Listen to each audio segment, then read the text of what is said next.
मित्रों नमस्कार, मैं विनोद कुमार सचान कृषि संस्कृति चैनल के माध्यम से आज एक बार फिर आपके सामने खेती किसानी की बात करेंगे। जैसा कि सभी लोग जानते हैं कि जो भारतवर्ष की कृषि का स्वर्णिम इतिहास है बहुत गौरवशाली रहा है और हम लोग शिफ्टिंग कल्टीवेशन के बारे में सुनते आए हैं। एक ज़माने में बहुत प्रारंभ की बात है, जब मानव सभ्यता विकसित हो रही थी तो मनुष्य ने सबसे पहले अगर कोई विज्ञान जाना था तो कृषि विज्ञान को जाना था, क्योंकि भूख का सवाल था, भोजन का सवाल था और अपने भोजन के लिए उसने खेती करना प्रारंभ किया। आबादी बहुत कम थी, इसलिए जो लोग थे वो कुछ वर्षों तक किसी खास ज़मीन में खेती करते थे और जब उनको लगता था कि ये खेती अब उपज देने लायक नहीं रही तो शिफ्ट कर जाते थे, कहीं दूसरे स्थान पर जाकर के खेती करते थे। क्योंकि उस समय हम भूमि की उर्वरता को कैसे बरकरार रखा जाए इस विषय पर ज़्यादा जानकारी नहीं थी। जैसे आबादी बढ़ी और शिफ्टिंग कल्टीवेशन करने के अवसर कम हुए तो फिर मनुष्य को ज्ञान प्राप्त हुआ कि जिस खेत में हम फसलों का उत्पादन करते हैं उसकी उर्वरता को कैसे बरकरार रखा जाए। और उसको एक ज्ञान प्राप्त हुआ कि पशुओं के मलमूत्र और घर की चीज़ों को, जो बेकार चीज़ें हैं, उनको गड्ढे में डाल करके सड़ा करके अगर हम खेत को लौटाएंगे तो वो खेत की उर्वरता बरकरार रहेगी। तो फिर किसानों ने ज़मीन की उर्वरता को बढ़ाने के लिए जैविक खादों या ट्रेडिशनल, जिसको आज की तारीख में हम कंपोस्ट कहते हैं, वो कार्यक्रम शुरू किया। आबादी फिर बढ़ी, फिर हरी खाद का प्रचलन आया कि देसी खादों से काम नहीं चल रहा है तो लोगों ने हरी खाद का प्रयोग करना प्रारंभ किया। किसानों को फसल चक्र का भी ज्ञान प्राप्त हो गया कि अगर हम फसल चक्र अपनाते हैं कि एक बार दलहनी फसल बोएंगे उसके बाद खाद्यान्न की फसल बोएंगे तो ज़्यादा अच्छा रहेगा। आगे चल करके वर्तमान जब आप देखेंगे 17वीं शताब्दी तक, अगर भारत का इतिहास देखेंगे तो 17वीं शताब्दी तक भारत को सोने की चिड़िया कहा जाता था और सभी जानते हैं कि हमारे देश पर कई बार आक्रमण हुए और आक्रमण करने की वजह केवल ये थी कि हम वास्तव में सोने की चिड़िया थे। लोग आए यहाँ पर और कुछ ज्ञान लूट करके ले गए, कुछ धन लूट करके ले गए और ये सिलसिला चलता रहा। 1947 के समय देश में वास्तव में खाद्यान्न का संकट था। 17वीं शताब्दी तक हम दुनिया को भोजन खिलाते थे और आत्मनिर्भर थे और सोने की चिड़िया थे। लेकिन 1947 आते आते, मैं उन बातों पर विचार नहीं करूंगा, ना उन बातों को आज उठाने का विषय है कि आखिर 17वीं शताब्दी तक हमारी जब गौरवशाली संस्कृति थी तो 3 साल के अंदर ऐसा क्या हुआ, वो विषय आज का नहीं है। मित्र, विषय ये है कि 1960 के दशक में ये जाहिर सी बात है कि खाद्यान्न उत्पादन की बहुत कमी थी, मतलब खाद्यान्न मेरे पास बहुत कम था और लोगों को भरपेट भोजन नहीं मिलता था। इसलिए देश ने 1960 के दशक में हरित क्रांति का कार्यक्रम चलाया और उसमें कई सारे कार्यक्रम लिए गए। उन्नतशील बीजों का था, फसलों के पोषक तत्वों के लिए रासायनिक उर्वरकों के प्रयोग की बात थी, मैकेनाइजेशन, ट्रैक्टर आधारित कृषि का विषय था, सिंचाई साधनों के विस्तार की बात थी। फिर आगे चल करके 1970 और 80 के दशक में फसल सुरक्षा रसायनों का भी युग आया। कोई संदेह नहीं कि देश के किसानों ने, वैज्ञानिकों ने, नीतियों ने मिल करके 1960 में जो सपना देखा था खाद्यान्न उत्पादन में देश को आत्मनिर्भर होना है, और हम 1990 यानी 30 साल की अवधि में हम खाद्यान्न उत्पादन में आत्मनिर्भर हो गए। 1990 के बाद ये जो कार्यक्रम हमने लिए थे रासायनिक उर्वरकों का प्रयोग, मैकेनाइजेशन, फसल सुरक्षा रसायनों का उपयोग, इनके कुछ दुष्परिणाम भी सामने आए। और दुष्परिणाम क्या थे? दुष्परिणाम ये थे कि बेशक हम 50 मिलियन टन खाद्यान्न उत्पादन करते थे और 1990 के दशक में हम 180 मिलियन टन खाद्यान्न उत्पादन करने लगे। आज 2022 है। आज हमारे देश का खाद्यान्न उत्पादन आंकड़ों के अनुसार करीब 350 मिलियन टन है। लेकिन इस जो मैकेनाइज और ये जो आधुनिक कृषि प्रणाली थी, यानी हरित क्रांति के जो कार्यक्रम थे, उसके दुष्परिणाम 1990 से आए। हमारे देश की नीतियों ने सोचा कि ये रासायनिक युग में रासायनिक खेती से बहुत सारे दुष्परिणाम है, तो इनको मीट आउट करने के लिए, इनसे बचने के लिए क्या किया जाए। तो एक विषय आया, जैविक खेती प्रारंभ की जाए। इधर बहुत सारे लोगों की आदत पड़ चुकी थी कुछ ऐसे कृषि निवेश बेचने की जिससे उनकी आमदनी बहुत बढ़ती है। जब उनको लगा कि अगर देश के किसानों ने, देश की नीतियों ने जैविक कृषि प्रारंभ कर दी और ये जैविक कृषि का सपना साकार हो गया, तो हमारी दुकानों पर ताले लग जाएंगे। तो वही चंद लोग, उन्हीं में से कुछ लोग जैविक खेती के कार्यक्रम में भी अंदर आए और कुछ जैविक निवेश ऐसे किए। कुछ जो तकनीकियाँ थीं ऑर्गेनिक फार्मिंग के लिए, जो तकनीकी विकसित की गई, वो विषय, और जो जैविक कृषि में जो निवेश होने चाहिए वो, यानी टेक्नोलॉजी और निवेश, इनमें फिर वही लोग आए और उनका ऑब्जेक्ट था कि ये जैविक खेती कैसे असफल हो ताकि हमारा धंधा बदस्तूर चलता रहे। और वो हुआ। 20 साल तक हम ये देश जैविक खेती की बात करता रहा, क्योंकि जैविक खेती के समग्रता को हम लोगों ने नहीं समझ पाया और ये फेल हो गया। इधर अभी 2 साल पहले से हमारे देश के यशस्वी प्रधानमंत्री माननीय आदरणीय नरेंद्र मोदी जी ने एक सपना देखा और उन्होंने लाल किले की प्राचीर से कहा कि अब हम अपने देश की भूमियों को खराब नहीं होने देंगे, और आह्वान किया पूरे देश से कि अब ये रसायनों से मुक्ति पाने का कुछ उपाय सोचिए। लोगों ने फिर प्रारंभ किया और वर्तमान में आप देख रहे हैं कि प्राकृतिक कृषि का एक कार्यक्रम चल रहा है।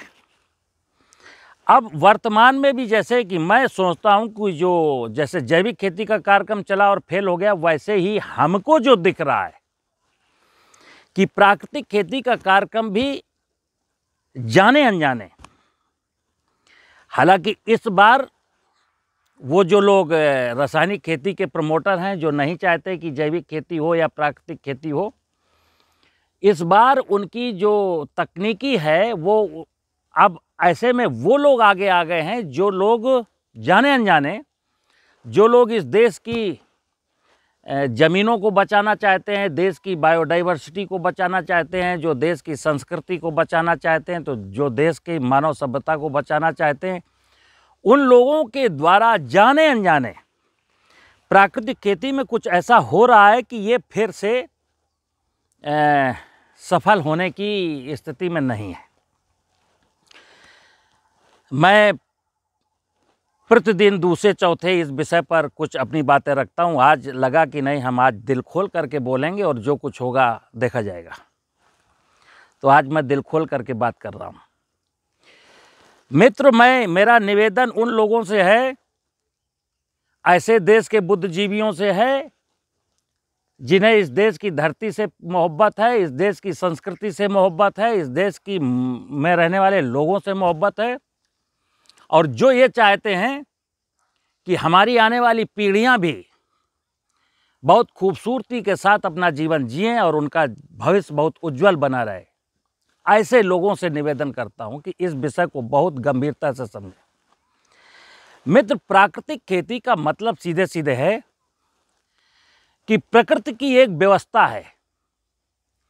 और हम फिर बता दें आपको कि खेती जब शुरू की गई थी अनादिकाल पहले, तब कोई टेक्नोलॉजी नहीं थी, कोई निवेश नहीं था। किसान इसी नेचर से कुछ बीज कलेक्ट करता था और बो देता था और अपना पेट पाल लेता था। कुछ लोग यहाँ पर कहते हैं कि भाई देखिए 1947 में या 1950-60 के दशक में मेरे देश में लोग भूखों मरते थे। जो लोग फेल करना चाहते हैं जैविक खेती को, जिन्होंने फेल किया, प्राकृतिक खेती को जो फेल करना चाहते हैं, वो ये कहते हैं कि 1950 और 60 के दशक में मेरे देश का खाद्यान्न उत्पादन केवल 50 मिलियन टन था, जो रसायनों की दम पर आज 300 मिलियन टन को पार कर गया। मैं ऐसे लोगों से कहूँगा कि भारत का इतिहास वो 1947 से पढ़ते हैं। 1947 के पहले उनको कुछ याद नहीं है। जैसा कि मैंने अभी पहले बताया कि 17वीं शताब्दी तक हम सोने की चिड़िया थे और 17वीं शताब्दी तक भारत विश्व का 34% खाद्यान्न पैदा करता था। तब ना कोई केमिकल फर्टिलाइजर था, ना कोई पेस्टिसाइड था, ना कोई कृषि यंत्र था, ना सिंचाई के साधन थे। हमारी ज़मीन में आज के 50 साल पहले तक लोग गेहूं बोते थे और 2 पानी में गेहूं कर लेते थे। एग्रीकल्चर वाले लोग जानते होंगे, आज के ठीक 30 साल पहले हम गेहूं में 5 पानी की संस्तुतियां करते थे। तब जब 5 पानी हम कहते थे 5 पानी गेहूं में देने, तब देश के किसान 3 और 4 पानी में गेहूं कर लेते थे। आज हमने अपनी टेक्नोलॉजी बदली और कहा कि नहीं, गेहूं में 6 पानी लगेंगे। अब जब 6 पानी की बात करते हैं तब किसान 7 और 8 पानी लगाने पर मजबूर है।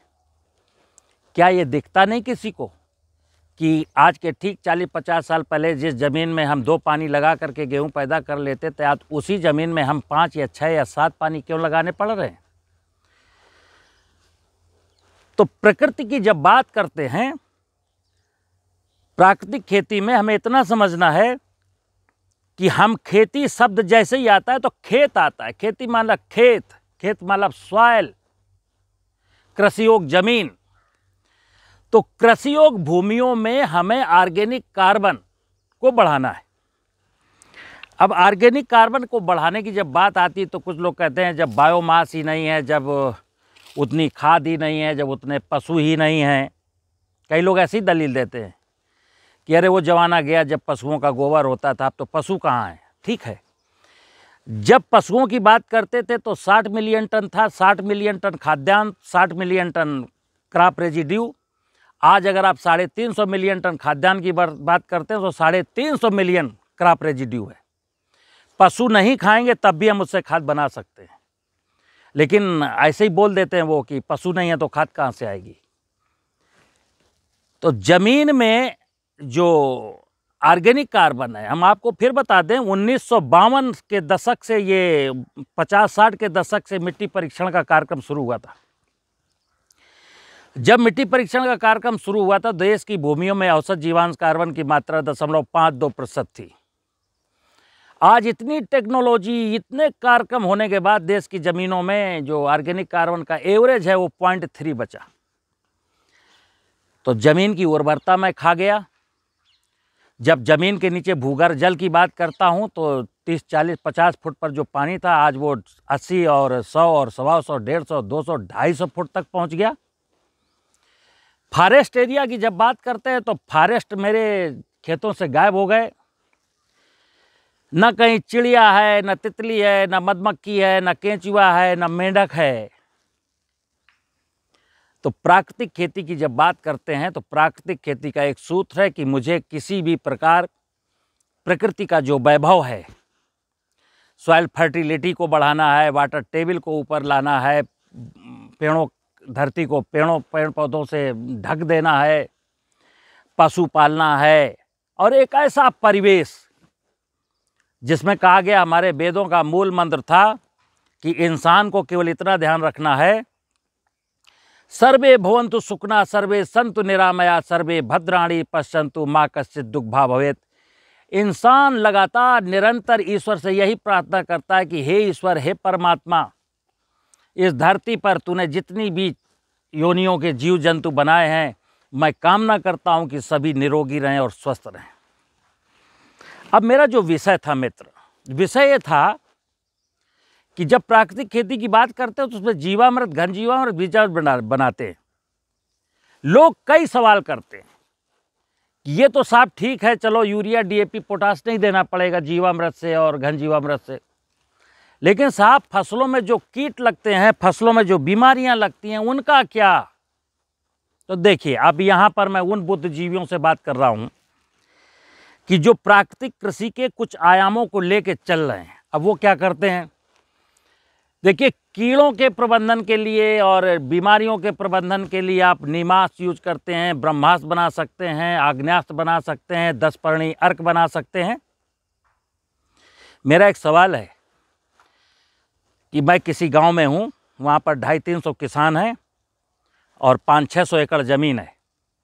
अब उन किसानों को मैं समझाऊं कि जीवामृत, बीजामृत, घन जीवामृत बनाइए, और फिर वो सारे के सारे किसान मुझसे सवाल करें कि साहब वो जब इल्ली लग जाएगी तो क्या करूंगा, माहू लग जाएगी तो क्या करूंगा, फिर जब ये बीमारी लग जाएगी क्या करूंगा, तो मैं कहूँगा कि 10 किलो अकौड़े के पत्ते, 10 किलो धतूरे के पत्ते, 20 किलो नीम की पत्ती, 10 किलो अरंड के पत्ते, 10 किलो इसके पत्ते, 10 किलो इसको पत्ते। अब मेरा यहाँ एक सवाल है कि मैं तो प्रकृति के वैभव को सजाने चला था ना। अगर एक गांव के संपूर्ण किसानों ने मेरी बात मान ली, 10 पर्णी अर्क की, आग्नेयास्त्र बनाने की, ब्रह्मास्त्र बनाने की, नीमास्त्र बनाने की, तो आप कल्पना कर सकते हैं उस गांव में कहीं नीम, अकौड़ा, धतूरा बचेगा? कल्पना करिए, मैं सर्वे करके देख लीजिए, किसी भी गांव में अकौड़े के कितने पेड़ हैं तो पता चलेगा। गिनती अगर गिनने चलेंगे पूरे गांव में, खेत खलिहान के अकौड़े के पेड़ गिनेंगे तो 25, 30, 50, 100 मिलेंगे। ऐसे ही धतूरे का किस्सा, ऐसे ही नीम का किस्सा है। अब एक किसान को 50 किलो पत्तियां चाहिए। मेरी समझ से तो 10% किसान भी अगर 10 पर्णी अर्क बनाने के लिए अग्रसर हो जाएंगे तो गांव में कोई वनस्पति नहीं बचेगी। तो प्राकृतिक खेती में तो मैं प्रकृति के वैभव को सजाने की बात कर रहा था, और ये क्या कर डाला। ठीक इसी प्रकार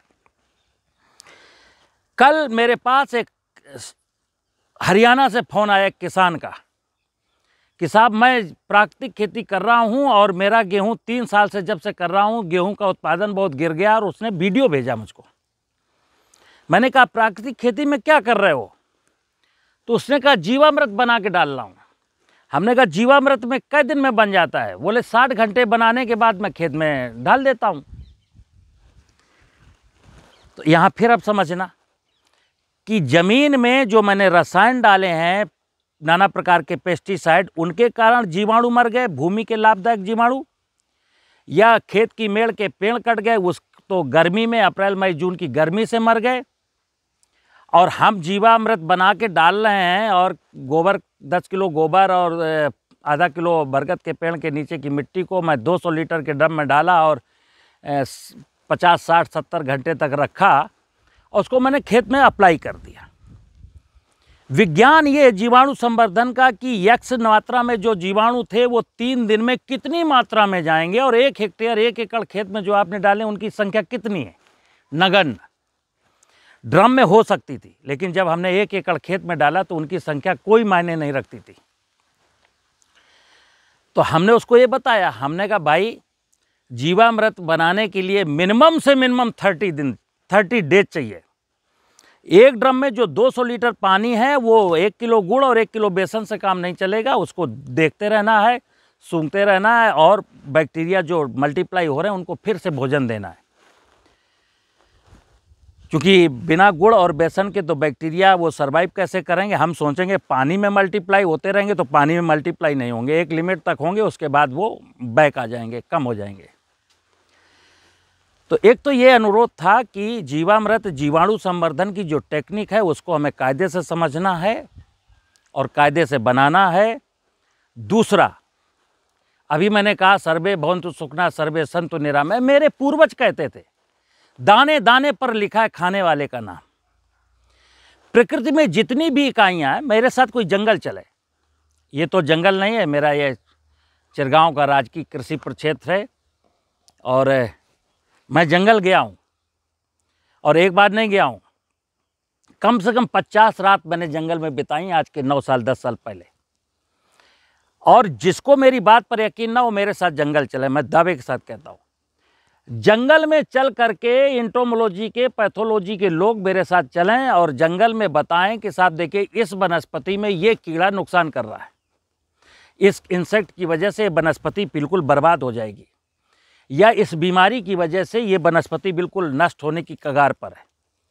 तो मैं तो जंगल में देखता हूँ तो नाना प्रकार की वनस्पतियाँ, जैसे किसान के खेत में तो 4-5 प्रकार की वनस्पतियाँ हैं, गेहूँ है, चना है, मटर है, मसूर है, खरीफ के सीजन में धान है, उर्द है, मूंग है, ज्वार है, बाजरा है।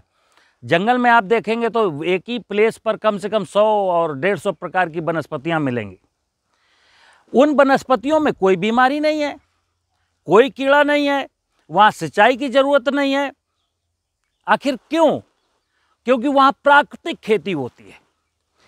प्राकृतिक खेती की समग्रता को समझने के लिए एक बार जो प्राकृतिक खेती के प्रेमी हैं उनको एक बार जंगल जा कर के 2-3 दिन रह करके आना चाहिए, घूम करके आना चाहिए और इस बात का अध्ययन करना चाहिए कि यहाँ पर बीमारियाँ क्यों नहीं हैं, कीड़े क्यों नहीं हैं।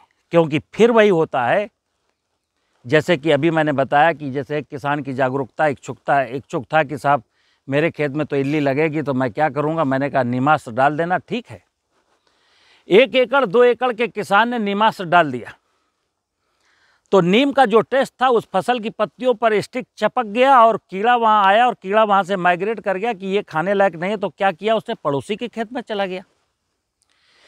तो प्राकृतिक खेती एक गांव में 4 लोग कर रहे हैं, ये प्राकृतिक खेती की सफलता नहीं है। प्राकृतिक खेती की सफलता का मतलब है कि संपूर्ण गांव, संपूर्ण जिला, संपूर्ण प्रदेश और पूरा हिंदुस्तान जिस विधा को मान ले, वर्तमान में जैसे देश का जिस किसान का जो उत्पादन है उत्पादन ना गिरे और प्राकृतिक खेती हो जाए। उत्पादन गिरे बिना हम प्राकृतिक खेती कर लें या रसायनों को छोड़ दें और उत्पादन ना गिरे,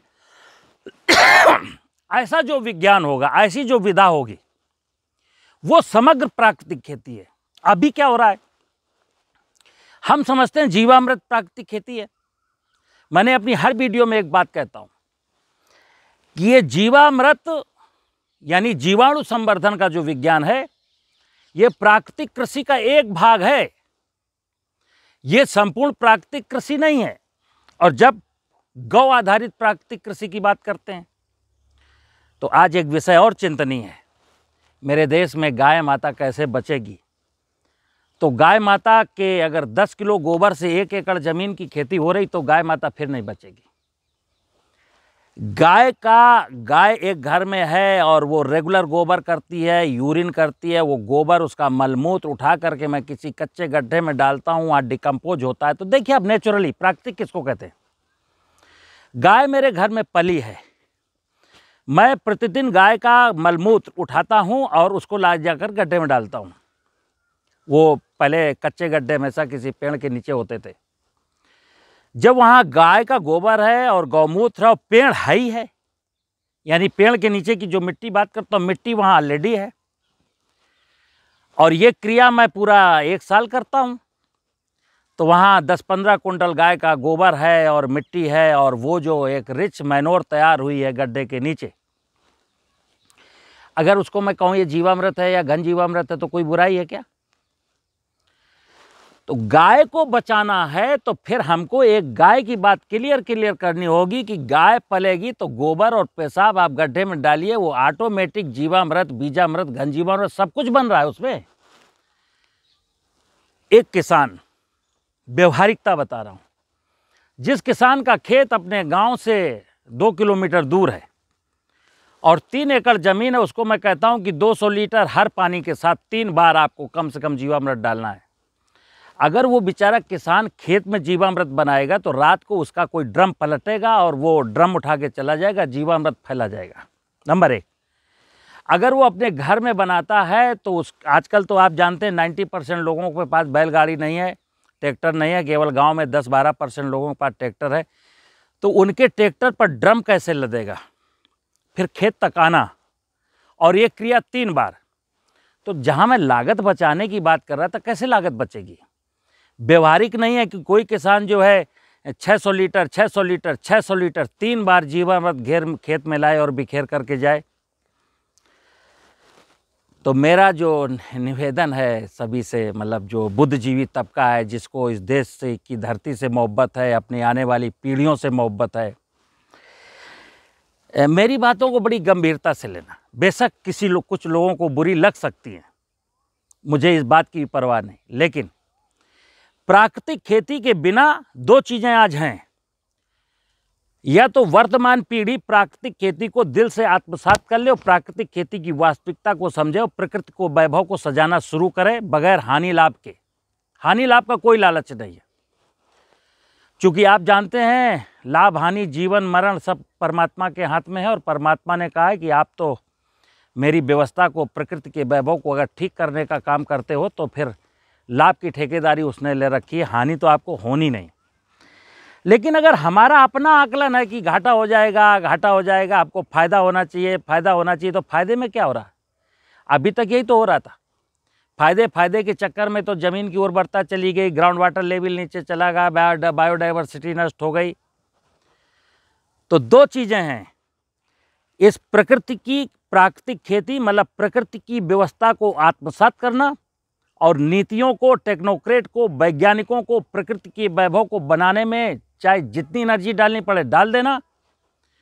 और अगर ये नहीं हो सकता तो फिर मैं कहूँगा कि प्राकृतिक खेती का नाटक भी, ये प्राकृतिक खेती का वर्तमान जो स्वरूप है, ये भी 20 साल चलने के बाद जैविक खेती की तरह फ्लॉप हो जाएगा और लोग वही करते रहेंगे।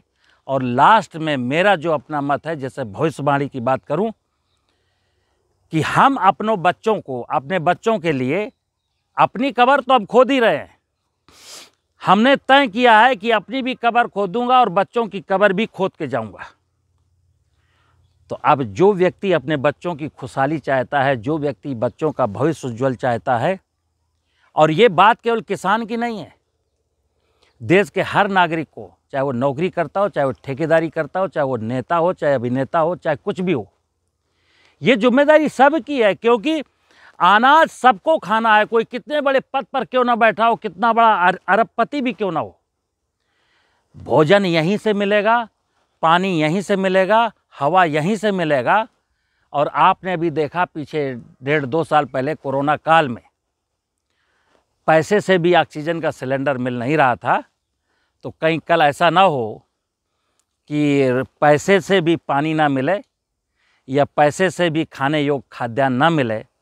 इसलिए निवेदन है कि इस बात पर आप ध्यान देंगे। नमस्कार।